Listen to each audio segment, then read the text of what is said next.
ফেরেশতাদের অস্তিত্বে আনার সাথে সাথেই তারা বলে ওঠেন, লা হাওলা ওয়ালা কুওয়াতা ইল্লা বিল্লাহ। আল্লাহ ছাড়া কোনো শক্তি বা ক্ষমতা নেই, আমাদের নিজস্ব কোনো ক্ষমতা নেই। তাই জিবরাইল আলাইহিস সালামকে যখন সৃষ্টি করা হলো, এই প্রথম রূহ হিসেবে তিনি এই কথাটি বলেছিলেন। রাসূলুল্লাহ সাল্লাল্লাহু আলাইহি ওয়াসাল্লাম বলেন, আমাকে অনুমতি দেওয়া হয়েছে আরশ বহনকারী ফেরেশতাদের মধ্য থেকে মাত্র একজনের বর্ণনা দেওয়ার। তিনি বলেন, তার কানের লতি এবং কাঁধের মধ্যবর্তী দূরত্ব হলো 700 বছরের পথ। ইবনে খুজাইমার বর্ণনায় নবীজি সাল্লাল্লাহু আলাইহি ওয়াসাল্লাম বলেছেন, একটি পাখি এই পথ উঠতে 700 বছর সময় নেবে। তাহলে আমরা কিভাবে নির্ধারণ করব কে বড় ফেরেশতা আর কে ছোট, এবং জিবরাইল আলাইহিস সালামের সাথে এর সম্পর্ক কি? আলেমগণ বলেন, ফেরেশতাকে যে দায়িত্ব দেওয়া হয়েছে তা যত বড়, ফেরেশতার আকারও তত বড়। তাই এটি সরাসরি বুঝিয়ে দেয় যে জিবরাইল আলাইহিস সালাম তাদের চেয়েও বিশাল। তিনি ফেরেশতাদের মধ্যে সবচেয়ে বড় এবং আকৃতিতে মহান, কারণ তার দায়িত্ব ছিল সবচেয়ে মহান। লূত আলাইহিস সালামের কওম, সেই পুরো শহরটি জিবরাইল আলাইহিস সালামের একটি ডানার সামান্য অংশের আঘাতে ধ্বংস হয়ে গিয়েছিল। তাদের উপরে তুলে মাত্র একটি ডানার আঘাতে ধ্বংস করে দেওয়া হয়েছিল। এটি জিবরাইল আলাইহিস সালামের শক্তির প্রমাণ দেয়। নবীজি সাল্লাল্লাহু আলাইহি ওয়াসাল্লাম বলেছেন, তিনি সরাসরি আল্লাহর আরশের নিচে থাকেন। তার পূর্ণ রূপে তিনি দেখতে কেমন? রাসূলুল্লাহ সাল্লাল্লাহু আলাইহি ওয়াসাল্লাম বলেন, তার 600 ডানা রয়েছে। 2, 3 বা 4টি নয়, 600 ডানা। শুধু তাই নয়, নবীজি সাল্লাল্লাহু আলাইহি ওয়াসাল্লাম বলেছেন, তিনি পুরো দিগন্ত জুড়ে ছিলেন এবং আল্লাহ সুবহানাহু ওয়া তাআলা তাকে যে আসন বা কুরসি দিয়েছিলেন, তিনি তাতে বসেছিলেন। নবীজি আরো বলেন, সেই 600 ডানা শুধু ছড়ানোই ছিল না, বরং তার ডানা থেকে অনবরত মণিমুক্ত ঝরছিল। মুসনাদে আহমদের বর্ণনায় নবীজি বলেন, তার ডানার রং সবুজ এবং তার পায়ের তলাও সবুজ। এমন কোন নবী নেই যার জীবনী পড়লে আপনি জিবরাইল আলাইহিস সালামের উল্লেখ পাবেন না। বিশ্বাস করুন, নবীদের কাহিনীগুলো দেখুন, কোনো না কোনো ভাবে সেখানে জিবরাইল আলাইহিস সালামের উপস্থিতি পাবেন। তাকে থাকতেই হবে, কারণ 1,24,000 নবীর কাছে তাকে পাঠানো হয়েছে। মুসনাদে ইমাম আহমেদের হাদিস অনুযায়ী নবীদের সংখ্যা ছিল মতান্তরে 1,24,000 এবং তাদের মধ্য থেকে 315 জন ছিলেন রাসূল। তাদের প্রত্যেকের কাছেই তাকে পাঠানো হয়েছে শিক্ষা দিতে, বড় করতে, সাহায্য করতে এবং সুরক্ষা দিতে। আদম আলাইহিস সালাম যখন জান্নাত থেকে বহিষ্কৃত হলেন, তখন জিবরাইল আলাইহিস সালাম সেখানেই ছিলেন। আল্লাহ কি আর আদমের সাথে সরাসরি কথা বলেছিলেন? না। তখন থেকে আল্লাহ এবং আদম আলাইহিস সালামের মধ্যে মধ্যস্থতাকারী হলেন জিবরাইল আলাইহিস সালাম। আদম আলাইহিস সালাম যখন মারা যান, তখন তার দেহ নিয়ে কি করতে হবে তা কেউ জানতো না, কারণ মানুষ আগে কখনো মৃত্যু দেখেনি। আল্লাহ জিবরাইল এবং একদল ফেরেশতাকে পাঠালেন, তারা আদম আলাইহিস সালামের গোসল দিলেন। তাই একদম শুরু থেকেই, এমনকি আদম আলাইহিস সালামের সময় থেকেই তিনি আছেন। এরপর সহিহ বুখারীর অন্যতম দীর্ঘ হাদিসটি আসে, যেখানে নবীজি সাল্লাল্লাহু আলাইহি ওয়াসাল্লাম উল্লেখ করেন, হাজর আলাইহিস সালাম তার শিশু ইসমাইলকে নিয়ে দৌড়াচ্ছিলেন, সাহায্যের জন্য কাউকে খুঁজছিলেন। তিনি এক নির্জন স্থানে ছিলেন, সেখানে কেউ ছিল না। নবীজি সাল্লাল্লাহু আলাইহি ওয়াসাল্লাম বলেন, হঠাৎ তিনি এমন একটি শব্দ শুনলেন। তিনি বললেন, সামনে এসো, যদি তোমার কাছে ভালো কিছু থাকে। নবীজি বলেন, হঠাৎ দেখা গেল তিনি জিবরাইল আলাইহিস সালাম। তারপর নবীজি সাল্লাল্লাহু আলাইহি ওয়াসাল্লাম বললেন, জিবরাইল আলাইহিস সালাম তার গোড়ালি দিয়ে মাটিতে আঘাত করলেন। জিবরাইল যখন এমনটা করলেন, মাটি থেকে প্রবল বেগে পানি বেরিয়ে আসতে লাগলো। জমজম মাটি ফেটে বেরিয়ে এলো। নবীজি সাল্লাল্লাহু আলাইহি ওয়াসাল্লাম বলেন, আল্লাহ ইসমাইলের মায়ের উপর রহম করুন। তিনি যা করেছিলেন তা হলো, তিনি কুয়াটি বাঁধিয়ে দিয়েছিলেন, কারণ তিনি ভয় পাচ্ছিলেন সব পানি ছড়িয়ে পড়বে এদিক ওদিক এবং কিছুই অবশিষ্ট থাকবে না। নবীজি সাল্লাল্লাহু আলাইহি ওয়াসাল্লাম বলেন, তিনি যদি তা না করতেন তবে পুরো পৃথিবী জমজমের পানিতে প্লাবিত হতো। সুবহানাল্লাহ। জমজমের অলৌকিকতা নিয়ে চিন্তা করুন। এর আয়তন মাত্র 8 ফুট বাই 3 ফুট। জমজমের উপর করা এক গবেষণায় দেখা গেছে, এটি প্রতি সেকেন্ডে 8,000 লিটার পানি পাম্প করে, অর্থাৎ দিনে 691 মিলিয়ন লিটার। চিন্তা করুন, মানুষ প্রতিনিয়ত কত মিলিয়ন গ্যালন জমজম পান করছে, তবুও তা শুকায়নি। আর এটি হয়েছিল জিবরাইল আলাইহিস সালামের পায়ের এক আঘাতে। আপনারা আজও তা পান করছেন, তাই আজ পর্যন্ত জিবরাইল আলাইহিস সালামের সাথে আপনাদের এই সংযোগ রয়ে গেছে। যখন ইব্রাহিম এবং ইসমাইল আলাইহিস সালাম কাবা নির্মাণ শেষ করলেন এবং ইব্রাহিম আলাইহিস সালাম বললেন, হে আল্লাহ, আমাদের হজের নিয়মাবলী দেখান।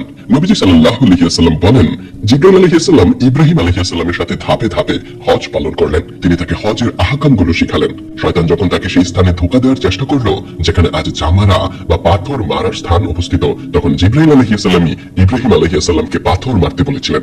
জিবরাইল আলাইহিস সালাম ইব্রাহিম আলাইহিস সালামকে শয়তানের প্রতি পাথর মারতে বলেছিলেন। সেই মুহূর্তের স্মরণে আমরা আজও তা করি। আপনারা কি ইউসুফ আলাইহিস সালামের সাথে জিবরাইল আলাইহিস সালামের কখন দেখা হয়েছিল তা জানেন? জিবরাইল আলাইহিস সালামের সাথে তার প্রথম সাক্ষাৎ হয়েছিল যখন তার ভাইয়েরা তাকে কূপে ফেলে দিয়েছিল এবং ইউসুফ আলাইহিস সালাম নিচে পড়েছিলেন। তখন তিনি এমন এক ব্যক্তির হাতে পড়লেন যাকে তিনি আগে কখনো দেখেননি।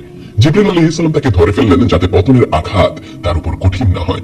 নবীজি সাল্লাল্লাহু আলাইহি ওয়াসাল্লাম কখন প্রথম জিবরাইল আলাইহিস সালামকে দেখেছিলেন? খুব ছোটবেলায়। আনাস ইবনে মালিক রাদিয়াল্লাহু তাআলা আনহু বর্ণনা করেন, রাসূলুল্লাহ সাল্লাল্লাহু আলাইহি ওয়াসাল্লাম অন্য শিশুদের মতো দৌড়াদৌড়ি করে খেলছিলেন। এই সেই বছর যেদিন তার মা মারা যান। তাই নবীজি তখন পুরোপুরি এতিম। তিনি মাকেও হারিয়েছেন, বাবাকেও হারিয়েছেন, এবং এখন তিনি এক হাত থেকে অন্য হাতে, এক কোল থেকে অন্য কোলে ঘুরছেন। রাসূলুল্লাহ সাল্লাল্লাহু আলাইহি ওয়াসাল্লাম তবুও খুব হাসি খুশি শিশু ছিলেন, অন্য বাচ্চাদের সাথে খেলছিলেন। হঠাৎ এক লোক এসে রাসূল সাল্লাল্লাহু আলাইহি ওয়াসাল্লামকে ধরলো এবং মাটিতে শুইয়ে দিল।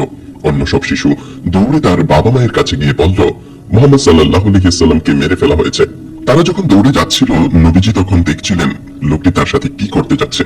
তিনি তার বুক ছিঁড়ে ফেললেন। তিনি নবীজি সাল্লাল্লাহু আলাইহি ওয়াসাল্লামের হৃৎপিণ্ড বের করলেন এবং তা থেকে কিছু একটা বের করে নিলেন। তিনি বললেন, এটি তোমার ভেতরের শয়তানের অংশ, এবং তিনি তা ছুঁড়ে ফেলে দিলেন। তারপর নবীজি বলেন, তিনি একটি স্বর্ণের পাত্রে জমজমের পানি দিয়ে আমার হৃৎপিণ্ড ধুয়ে দিলেন এবং তা আবার যথাস্থানে রেখে দিলেন। বাচ্চারা যখন ফিরে এলো, তারা দেখল নবীজি সাল্লাল্লাহু আলাইহি ওয়াসাল্লামের বুক সেলাই করা অবস্থায় আছে।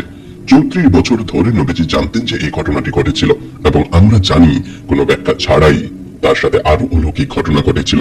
34 বছর পর 40 বছর বয়সে রাসূলুল্লাহ সাল্লাল্লাহু আলাইহি ওয়াসাল্লাম সত্য ও ন্যাক স্বপ্ন দেখা শুরু করলেন। 6 মাস ধরে হঠাৎ করে নবীজি সত্য স্বপ্ন দেখতে লাগলেন। তিনি স্বপ্নে দেখতেন আগামীকাল কিছু একটা ঘটবে। পরদিন সেই ব্যক্তি তার সাথে দেখা করতে আসতো ঠিক সেই পোশাকে যা তিনি স্বপ্নে দেখেছিলেন। তিনি স্বপ্নে জানাজা দেখতেন। সকালে ঘুম থেকে উঠে শুনতেন কেউ মারা গেছে, এবং সেই জানাজা অনুষ্ঠিত হতো। 6 মাস ধরে এটি চলতে লাগলো।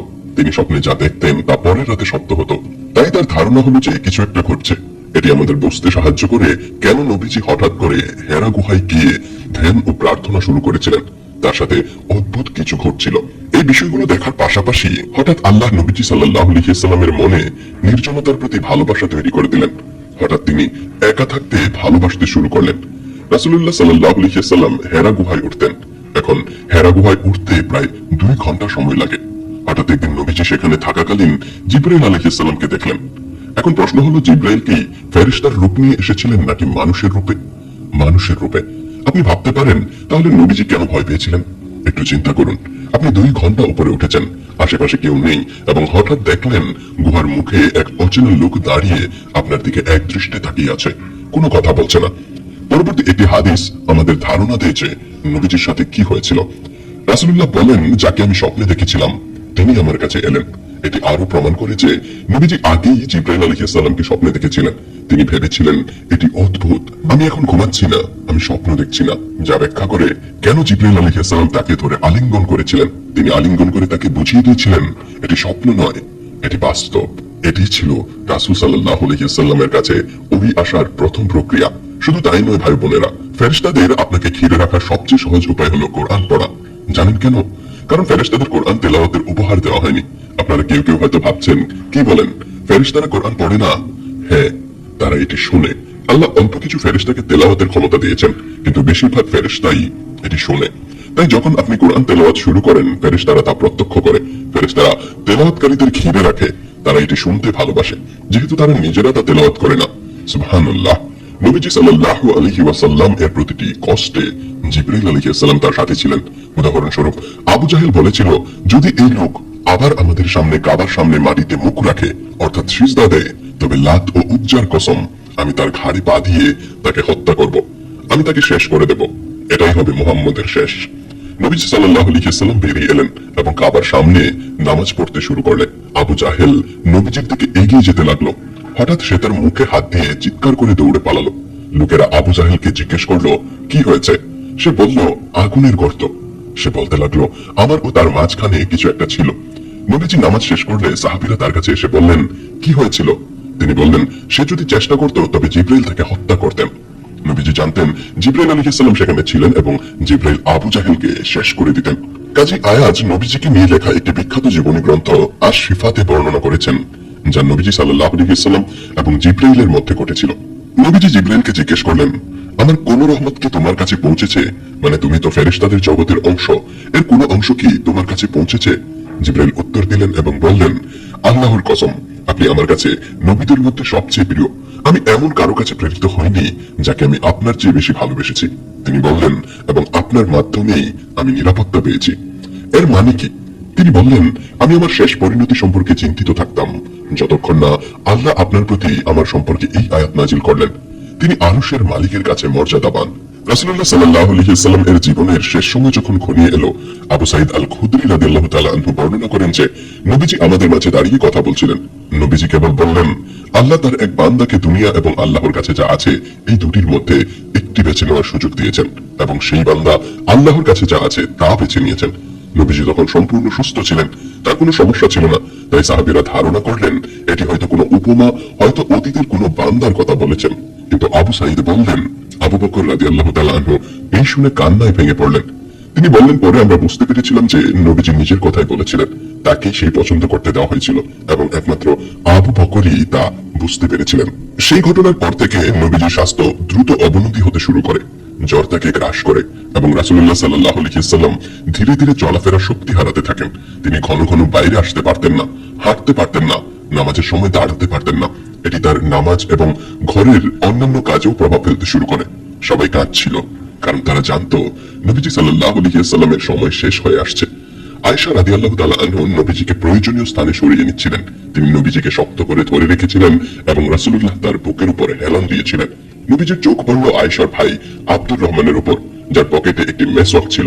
আয়েশা বলেন, নবীজির চোখ সেদিকে পড়ল, তাই আমি বুঝলাম তিনি এটি চাইছেন। আমি রাসূলুল্লাহ সাল্লাল্লাহু আলাইহি ওয়াসাল্লামকে বললাম, আপনি কি ওটা চান? নবীজি মাথা নাড়লেন। আব্দুর রহমান সেটি তাকে দিলেন, কিন্তু সেটি ছিল শক্ত, তাই আয়েশা সেটি চিবিয়ে নরম করে নবীজির মুখে দিলেন। আয়েশা বলেন, তিনি এটি ব্যবহার শেষ করার সাথে সাথেই জিবরাইল আমাদের মাঝে প্রবেশ করলেন। তিনি নবীজির দিকে তাকালেন এবং বললেন, নবীজির চেহারা উজ্জ্বল হয়ে উঠল, তার মুখে বিশাল হাসি। সুবহানাল্লাহ! তিনি জিবরাইলকে দেখে খুব খুশি হয়েছিলেন। এই দৃশ্যটি চিন্তা করুন, 23 বছর আগে এই জিবরাইল আলাইহিস সালামকে দেখেই নবীজি কতটা আতঙ্কিত হয়েছিলেন। তখন তিনি জানতেন না আল্লাহ কে বা আল্লাহ তার কাছে কি চান। মাত্র 23 বছরের ব্যবধানে নবীজির কাছে সবচেয়ে প্রিয় দৃশ্য ছিল জিবরাইল আলাইহিস সালামকে দেখা। জিবরাইল নবীজিকে বললেন, আমি আপনাকে একটি পছন্দ দিতে এসেছি। হয় আপনি আপনার সাহাবীদের মাঝে থেকে সুস্থ জীবনযাপন করতে পারেন, অথবা আপনি মহান আল্লাহর সান্নিধ্য পেতে পারেন। জিবরাইল আলাইহিস সালাম যখন এটি বললেন, নবীজি উত্তর দিলেন, পরম বন্ধুর সান্নিধ্য। আমি পরম বন্ধুর সান্নিধ্য চাই, আমি পরম বন্ধুর সান্নিধ্য চাই। আয়েশা রাদিয়াল্লাহু তাআলা আনহা বললেন, এই বলতে বলতে নবীজির রূহ শরীর থেকে বেরিয়ে গেল, তার হাত পড়ে গেল এবং নবীজি ইন্তেকাল করলেন। নবীজি এই পৃথিবী ছেড়ে চলে গেছেন এবং সুবহানাল্লাহ, সবাই এই পৃথিবী ছেড়ে যাবে। নবীজি বলেছেন, এমনকি জিবরাইলও মারা যাবে। কল্পনা করতে পারেন, এমনকি জিবরাইলও মারা যাবেন। নবীজি বলেছেন, সিংহায় ফুঁ দেওয়ার পর কেবল তারাই থাকবে যাদের আপনার রব চাইবেন। আল্লাহ সুবহানাহু ওয়া তাআলা এর সামনে থাকবেন জিবরাইল, মিকাইল, ইসরাফিল এবং মালাকুল মাউত, যারা আল্লাহর আদেশ বন্টন করেন। আল্লাহ মালাকুল মাউতকে জিজ্ঞেস করবেন, কে বাকি আছে? মালাকুল মাউত বলবেন, হে আল্লাহ, আপনার মহিমান্বিত সত্তা, আপনার বান্দা জিবরাইল, আপনার বান্দা মিকাইল, আপনার বান্দা ইসরাফিল এবং আমি। আল্লাহ বলবেন, মিকাইলের জান কবজ করো এবং মিকাইলের জান নেওয়া হবে। তারপর তিনি বলবেন, কে বাকি আছে? তিনি বলবেন, হে আল্লাহ, আপনি, জিবরাইল, ইসরাফিল এবং আমি। তিনি বলবেন, ইসরাফিলের জান কবজ করো এবং ইসরাফিলের জান নেওয়া হবে। এরপর তিনি বলবেন, আর কে বাকি আছে? জিবরাইল আলাইহিস সালাম বলবেন, আপনার মহিমান্বিত সত্তা, আপনার বান্দা জিবরাইল এবং আমি। আল্লাহ বলবেন, জিবরাইলের জান কবজ করো। নবীজি সাল্লাল্লাহু আলাইহি ওয়াসাল্লাম বললেন, জিবরাইল তার ডানা ছড়িয়ে দিয়ে উপর হয়ে পড়ে যাবেন এবং আল্লাহ সুবহানাহু ওয়া তাআলা এর প্রশংসা পাঠরত অবস্থায় মারা যাবেন। তার চেহারা মাটিতে লাগবে এবং তিনি আল্লাহর তাসবিহ পাঠ করবেন। তারপর আল্লাহ বলবেন, আর কে বাকি আছে? মৃত্যুর ফেরেশতা বলবেন, হে আল্লাহ, শুধু আপনি আর আমি। এবং আল্লাহ সুবহানাহু ওয়া তাআলা মৃত্যুর ফেরেশতাকে বলবেন, এবার তুমি মরো। এবং মৃত্যুর ফেরেশতা বিকট এক চিৎকার করে মারা যাবেন। আজ রাজত্ব কার? কোথায় সেই অত্যাচারীরা? কোথায় সেই স্বৈরাচারীরা? কোথায় তারা যারা নিরীহ মানুষদের হত্যা করত এবং কষ্ট দিত? কোথায় তারা যারা এই দুনিয়া নিয়ে গর্ব করত, ভাবতো তারা সবকিছুর মালিক, ভাবতো তারা রাজা এবং তাদের ক্ষমতার কোনো প্রশ্ন নেই? আজ তারা কোথায়? আল্লাহ সুবহানাহু ওয়া তাআলা নিজে কি বলবেন? আজ রাজত্ব এক আল্লাহর, যিনি মহাপ্রতাপশালী। এখন শুধু তিনিই আছেন। কিয়ামতের দিন নবীজি সাল্লাল্লাহু আলাইহি ওয়াসাল্লাম বলেন, আমরা সবাই যখন ফিরে আসব, পৃথিবী আল্লাহর আনুগত্যের মহিমায় সমতল হয়ে যাবে। তিনি বলেন, সমাবেশের স্থানে প্রতিটি মানুষ যেখানে দাঁড়িয়ে আছে সেখান থেকে নড়তে পারবে না। এবং তিনি বলেন, আমাকে সবার আগে ডাকা হবে, আমি প্রথম ব্যক্তি যাকে আল্লাহর কাছে ডাকা হবে। তিনি বলেন, তাই আমি আল্লাহ সুবহানাহু ওয়া তাআলা এর সামনে উপস্থিত হব এবং আমি সিজদায় লুটিয়ে পড়ব। তিনি বলেন, আমি মাথা তুলব এবং হঠাৎ আমি জিবরাইলকে পরম করুণাময়ের ডান পাশে দেখতে পাবো। এবং জানেন তিনি এই হাদিসে কি বলেছেন? তিনি বলেন, আল্লাহর কসম, জিবরাইল সেই দিনের আগে আল্লাহকে কখনো দেখেননি। জিবরাইল কখনো আল্লাহ সুবহানাহু ওয়া তাআলাকে দেখেননি। আল্লাহর দর্শন দুনিয়াতে সম্ভব নয়, কিয়ামতের দিনই হবে প্রথমবার যখন জিবরিল আসলে আল্লাহকে দেখতে পাবেন। তাই নবীজি যখন তাকে দেখবেন তিনি তার দিকে ইঙ্গিত করে বলবেন, হে আমার রব, এই সেই ব্যক্তি যে আমাকে বলেছিল আপনি তাকে আমার কাছে পাঠিয়েছেন। আল্লাহ বলবেন, তুমি সত্য বলেছ। কেন নবীজি কিয়ামতের দিন এমনটি করবেন? কেন তিনি এমন তাগিদ অনুভব করবেন? কারণ কিয়ামতের দিন প্রত্যেক রাসূলকে জিজ্ঞেস করা হবে তারা বার্তা পৌঁছে দিয়েছেন কিনা। নবীজি জিবরাইলকে জিজ্ঞেস করার আগেই তার পক্ষে সাক্ষ্য দেবেন, হে আল্লাহ, তিনি বলবেন আপনি তাকে আমার কাছে পাঠিয়েছেন, তিনি তার কাজ করেছেন। এবং আল্লাহ বলবেন, তুমি কি জান্নাতে জিবরাইলের সাথে কথা বলতে চাও? তুমি কি তার সাথে থাকতে চাও? আপনি যাকে ভালোবাসেন তার সাথেই থাকবেন।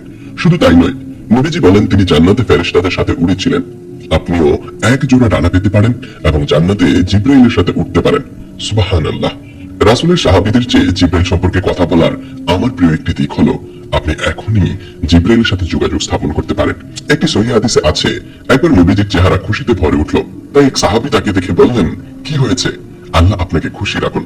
তিনি বললেন, জিবরাইল আমার কাছে এসে বললেন, হে মুহাম্মদ, আপনি কি এতে সন্তুষ্ট নন যে কেউ আপনার উপর একবার সালাওয়াত পাঠ করলে আমি তার উপর 10 বার রহমত বর্ষণ করি?